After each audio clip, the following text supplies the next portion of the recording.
back to another week, another edition of ESL Open Cup Europe, number 218.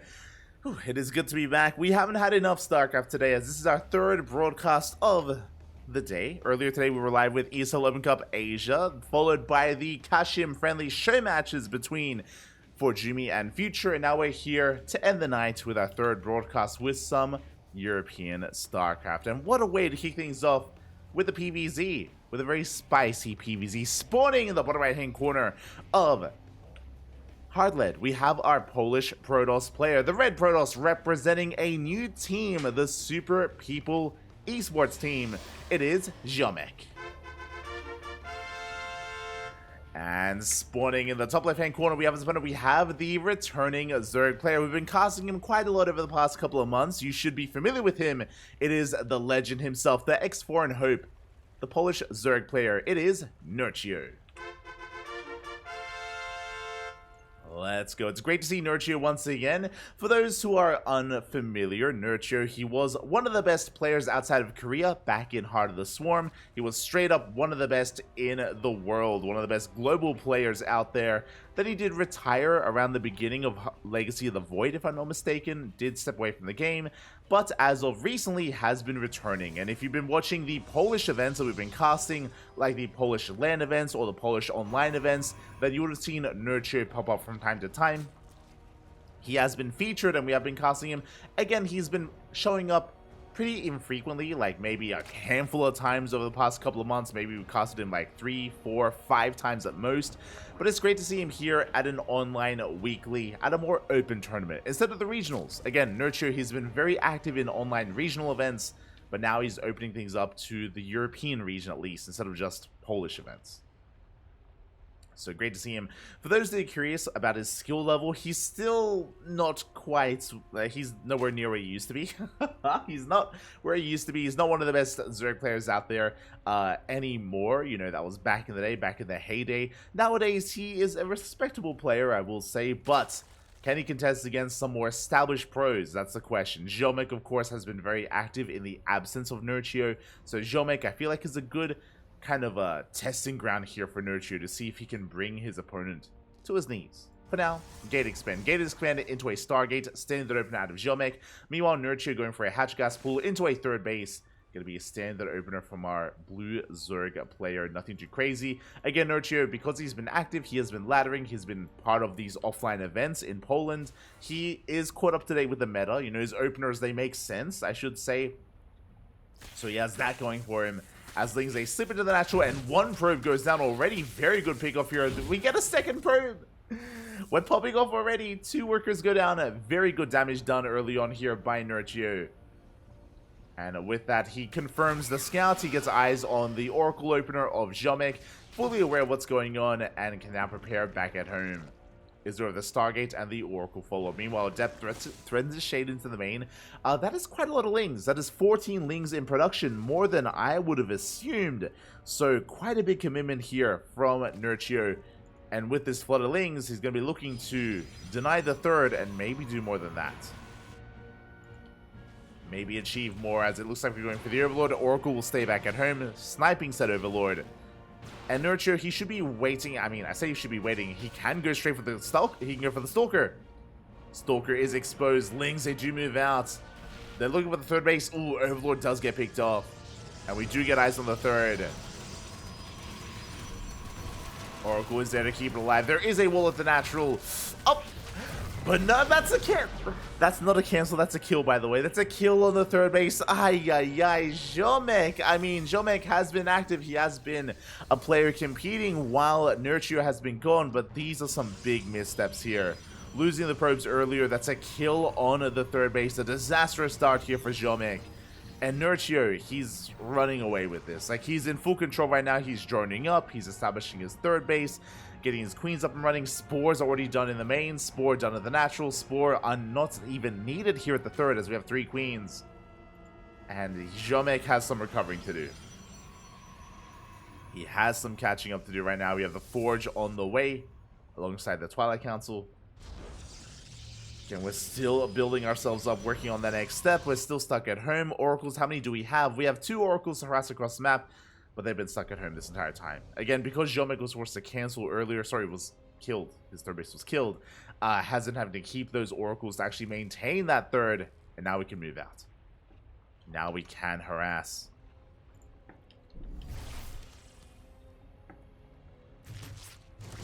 There we go, the oracles. They do slip in between the bases. We get a couple of drone kills. 4 drones go down. Oh, I'm gonna get a 5th, a 6th drone as well. A 7. Oh my god.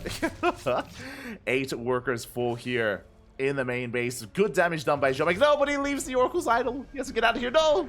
Okay, we're good. Stefano played in the last. He cast it in.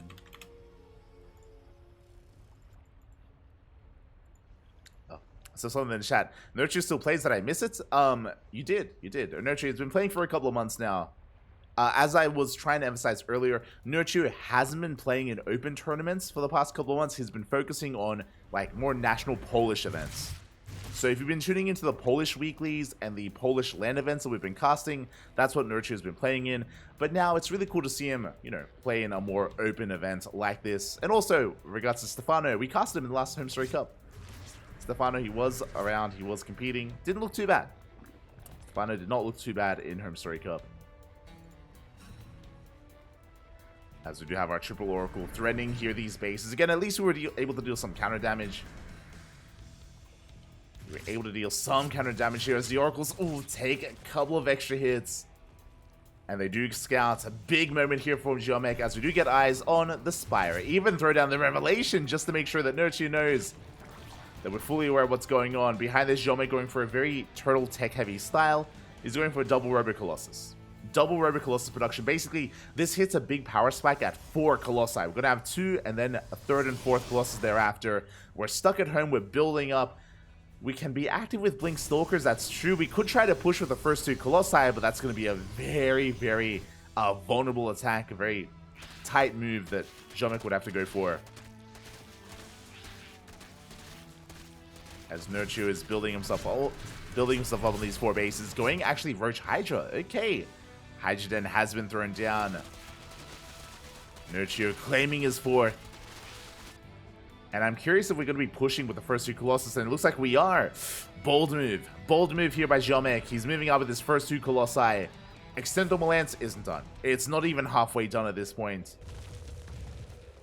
So a very early attack by Ziomek. Again, Extendo Lance would usually finish up with the 3rd and 4th Colossus, but we're just moving out already. We're setting it. We're going for it. We're pushing towards that 4th base. Nerchio, he is ready though. Has a couple of Ravagers. Hydras are amassing. Roaches as well. We stopped droning here at 73. Decent worker counter stuff. And we have the Concave in our favor. Thankfully, we knocked down those rocks. Yeah, Nerchio collapsing on the army. Doesn't quite commit. Again, very little creep. This is the one thing that I need to, or that I should kind of criticize Nerchio a little bit on, is his lack of creep spread. He has 2 active tumors on the right, an active tumor in the center, 0 active tumors here on the left-hand side.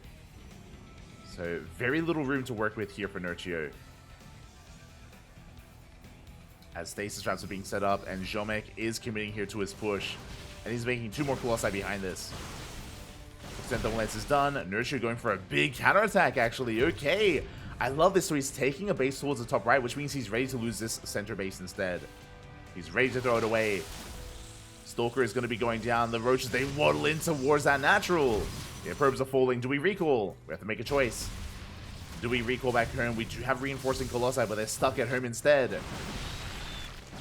Ziomek picking up a couple of Roaches. Pushing it towards that center base. Queen goes down. The Overlord's a little bit exposed. We don't quite get them. Yeah, the base, we're going to give up on it. Nerchio just expanding towards the top right instead. And he's camping the production. He's pushing into the main. 13 probes go down.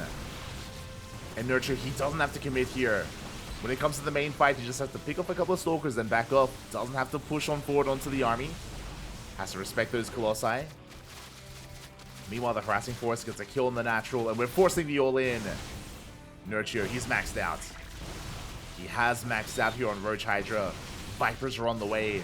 Good trade so far by Ziomek, but he's bleeding out. He's running out of steam. This is all that Ziomek has. He can't reinforce. Stalkers are going down, and we can see how patient Nerchio is. He pulls back. Colossus, it's gonna get targeted down. Big pick off. That was a kill on the natural. Now, the Roach Hydra is going to be cleaned up. That is true, but Ziomek is stuck on 2 bases. He's all in on 2 bases, making more Colossi. And Nerchio, yes, he may have lost the hatchery, but that's why he took top right. That's why he was able to expand and get another base up and running. Nerchio looking perfectly fine here. Ziomek. He does go for sentries. Interesting move. I mean, there aren't many Ravagers. Because of the low Ravager count, sentries can cut the army in half.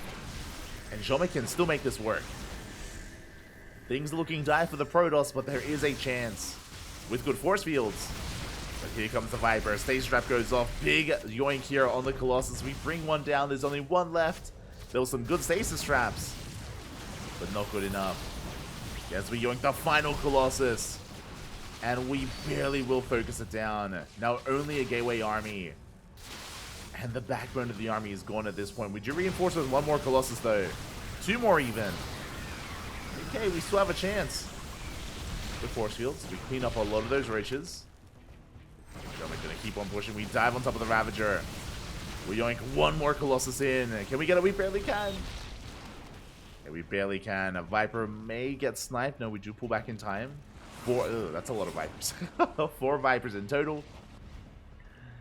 And yeah, Ziomek, he's just running out of steam, running out of units. His natural base has been rebuilt, but we can't really make use of it. But here come the yoinks. Here come the blinding clouds as well. And Nerchio showing that, hey, what's this? How does the saying go? What is it? 4 miss temporary, class is permanent. And Nerchio, he shuts down the army, collapses on these stalkers. GG gets called, and Nerchio will take game number 1. GG. Let's go. Nerchio takes game 1. And as we saw again, he still has it in him here. He still obviously has his overall builds. He can still macro. I wouldn't quite put him at the level of some of our other up-and-coming Zerg players, like Wayne and Young Yakov, for example. But regardless, Nerchio is still a force to be reckoned with. And does show that he can at least take it to Ziomek here. Does take a lead in the series, but that is merely only game 1. And we have plenty more ahead of us. It's a best of 3. Ziomek, he can bring it back here. He had a very rough start. Remember, Ziomek, he lost a couple of workers, and he lost his 3rd base. That was a kill, not a cancel at his 3rd Nexus. And from that moment, Nerchio was in the driver's seat. From that moment, Nerchio was in control of that game, and Ziomek was playing catch-up.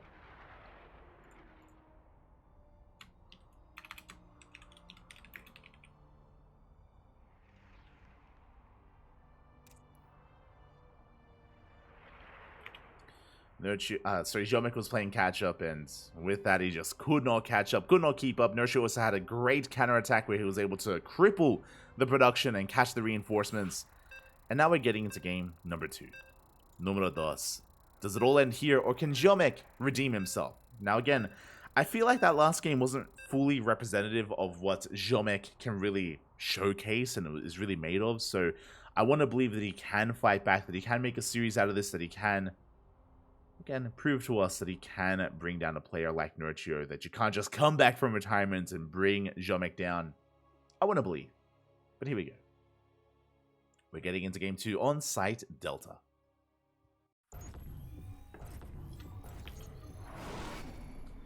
And spawning in the top left-hand corner of site Delta, we have our red Protoss player representing Team Super People Esports. It is Ziomek. Oh, the super people. And spawning in the bottom right-hand corner, we have the Polish Zerg player. Currently teamless, but the returning legend himself, leading the series 1-0, going for a 15-15. A very modern build, by the way. It is Nerchio. And this is what I love. I love that we can see some nuances here and there, and a 15-15 is a very, very new build that has been rising in popularity. I mean, I say a very new build. You know, it kind of rose in popularity a year ago, but I mean, that shows us that, again, Nerchio, he has been watching recently, he has been participating, has been practicing, and has been learning. So very nice to see. Because it'll be a 15 hatch into a 15 spawning pool. Again, this is a build that has been popping up for the past, I say year, like 2 years. Basically, ever since Eric caught on. Eric has been doing it for much longer than that. But he did kind of start the wave of 15 hatch openers. And since then, it's kind of been adopted as a more standard build. Basically, the purpose of this is that you get your hatchery down on location, and it isn't disturbed by the probe. It isn't blocked, it isn't denied, so you can expand where you please. Likewise, you get your spawning pods to follow up, and your gases are late. That's the downside of this opener, is your gases are quite late as a result, but it's safe overall. Less economic, but safer. Safe way to start here for Nerchio. Now, this will kind of dissuade any kind of Twilight Council play, and it should prioritize and promote Stargate play instead. I say that just because it's going to be easier to defend against Glaive Adepts with this kind of setup. So unlikely for Ziomek to embrace a Twilight Council opener. But we'll see. We shall see as a pylon has been thrown down next to the gas geyser. A little bit closer to the mineral line. And we're soon to see our take of choice. And there it is, Stargate. It's going to be a Stargate opener by Ziomek. Should be Oracles. Should be Stargate into Oracles into a third base. Same build as last game, but the question becomes, can Ziomek hold on to his third? Now, I can't imagine that Nerchio is going to be as aggressive. I mean, his link speed is already later than game 1, so I'm not too sure if I can really see him denying the third the way that he did before. But, I mean, he has potential. Does have potential. Things they get across the map, they pick up a probe. They get 2 probes once again. Aye. Really brutal damage early on for the Protoss. Losing 2 probes already. Ooh, doesn't quite lose the third, thankfully. Nerchio back at home, droning, not making lings. Again, ling speed still not done. So not really worth investing too heavily. Depth threatens a shade into the main. Does threaten that shade. And yeah, this time Nerchio is just droning. So Ziomek should be free to expand. Should be free to expand and take his third base without too much issue. And likewise, Nerchio is just saturating his bases back at home and settling in towards the mid game. So a much more standard setup here from Nerchio. Ooh, I say that. That is a very fast Roach Warren. Aye. Oracle is revealed. So this Roach Warren is sub 4 minutes, by the way. This is a 3-minute 50-ish Roach Warren timing. Very early. So standard Roach Warren timings would be around 5 minutes. Safe Roach Warren timings against the Twilight Council would be around 4 minutes. But because it's a Stargate opener, this screams Roach Push. Some kind of Roach aggression here from Nerchio. Otherwise, you would not need it this early. Lings, they take down a probe. Now, Nerchio is droning. We're going for a 4-minute 25 lair here. Again, this is all really early tech from Nerchio, so I've got my eyes on him. This could just be, I don't know, just really fast Roach speed into +1. Into +1 range, I mean. I'm curious. I'm curious what else we have in store. I don't know if I'm overreading this, because Nerchio is droning. And again, Nerchio is a returning player, so I don't know if I want to criticize or go too deep into, like, his build here. But again, like, it's really early tech. Bailey Nest on the way. That's okay, interesting. Drone's going to be going down. We get 3 workers in the main. You know, Nerchio, he's cooking, Pappy. He's cooking. Is it edible, though? That's the question. So this is what I was worried about. Yeah, so the Roach Warren's been done for quite some time. We're droning behind this. It looks like Nerchio, based on the Roach Warren timing, it was thrown down before the Oracle revealed itself, so maybe he was afraid it was a Twilight Council opener. And then when the Oracle did reveal itself, it's like, oh, okay. So I'm kind of stuck with this. And yeah, with the fast lair, we're going to fast Hydras. Okay. So the lair was for the Hydras. The Roach Warren was just for safety. We're going into a fast infestation pit. Oh my, Jesus, we're being very tech heavy here. Investing quite heavily into tech early on. I'm not convinced that we're going to get away with this, but we'll see as we're working on the Hydra infestation pit. Roach speed, +1 range. Oracle's a threat in the main base. We could even go straight for the natural. We get 5 more drones, 6 more drones. Very good damage here by Ziomek. Across the map, we're getting into charge, getting towards +1. This is going to be a pretty brutal timing here with Immortal Archon. We're going to be building up Immortals. As you can see here, they're building up in between the bases. Immortals, Archons, charge lots. This is the Cristiano build.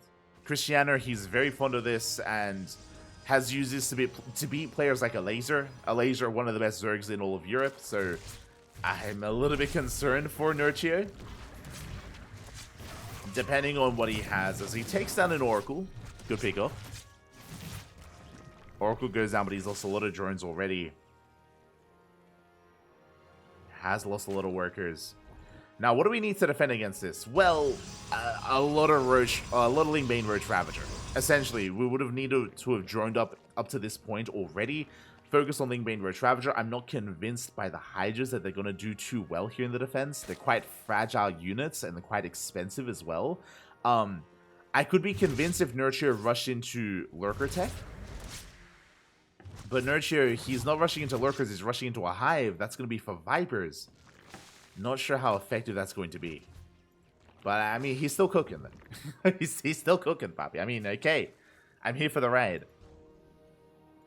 I'm not entirely sold on it, just because of how hard this is going to hit. You can see here, 6 gates on the way. In addition to the 6 that we already have, that's going to be 12 gates in total, plus a massive amount of Immortals. Templar Archives is done. That's going to be for the Archons that we spoke about. So again, Chargel, Archon, Immortal. Yeah, Archons are being morphed in. And this should hit like a truck. Now we get the Lurker Den on the way, but without it, it's going to be a tight hold. It's not going to be easy. Here we go. We're just waiting for an extra wave of reinforcements. We're just building up the death bull of an army before we do push. And we are pushing. Oh boy. Now we're lacking Zealots. Usually this does need Zealots here to support the army. Instead, the Zealots are going for a counterattack. Ooh, we run into the Hydras. 2 Archons go down. Big pickoffs. Very good start here for Nerchio. Again, that would not be possible if we had the Zealots with the army. As we're getting more Archons. And more Archons going to be going down. We get 4 for free, essentially. We get the Immortal as well. The Zealots are a little bit too late. But the Archons, they already went down. That's already a big bulk of the army gone for Ziomek. At the same time, a big Zealot counterattack is going to get a lot of damage done. But the main army is struggling. And Nerchio catching out another Immortal. We're down to 3. 0 Archons left. Yeah, the execution of this build from Ziomek, he's been struggling. And we get another Immortal. No shot. Another Immortal goes down. The Zealot run by was okay, but we run into Roach reinforcements, and Nerchio, he's shutting this down. A good defense back at home. He only loses 5 drones. Nerchio reinforcing. And again, this main push from Ziomek, it fell on its face. It's falling apart here as Nerchio, he dives on the army. Triggers the stasis there with 1 Hydra. Takes down the Oracle. And there's just not enough to defend. Ziomek trying to be a little bit too fancy with it, going for the Zealot counterattack. Wasn't worth it. And with that, Nerchio is snowballing out of control. He dives into the final Archon. There's 2 Immortals left. There's 1 Immortal left. Not like this. And yeah, Nerchio, he is doing it. He's advancing on here in the tournament. He takes down the 4th base. And he's not done. He wants more. He's out for blood. Pushing towards that 3rd. We have a couple of Archons on the way, but they're not going to finish in time. Not like this. We have 1 Archon finishing up. We have the overcharge as well, barely to keep this alive. But Nerchio is snowballing out of control. He's breaking through the defensive line. Shield battery gets depowered. Immortal goes down, and there's nothing left. There's nothing here. 22 probes fall. And Nerchio, he's done it. GG gets called. Nerchio takes the series 2-0, advancing on into the next round. GG. GG, well played. Congratulations here to Nerchio. My condolences to Ziomek. Again, I liked his build overall that game, but the execution was a little bit lacking. We tried to go for a split push when those Zealots were needed with those Archons, or we needed to wait for another warp in. one or the other. Either we wait for an extra warp in, or we push everything together. And again, Ziomek, he moved in a little bit prematurely. So Ziomek moved in a little bit prematurely. And Nerchio was able to capitalize on him. GG, well played. Congratulations. With that, we are going to be advancing on in the bracket. We are looking for our next series. Let's go. Let's find it. Exclamation mark B. It's a big bracket. Exclamation mark B in the chat if you guys want to have a look at the bracket yourselves. We will most likely follow Nerchio into his next series.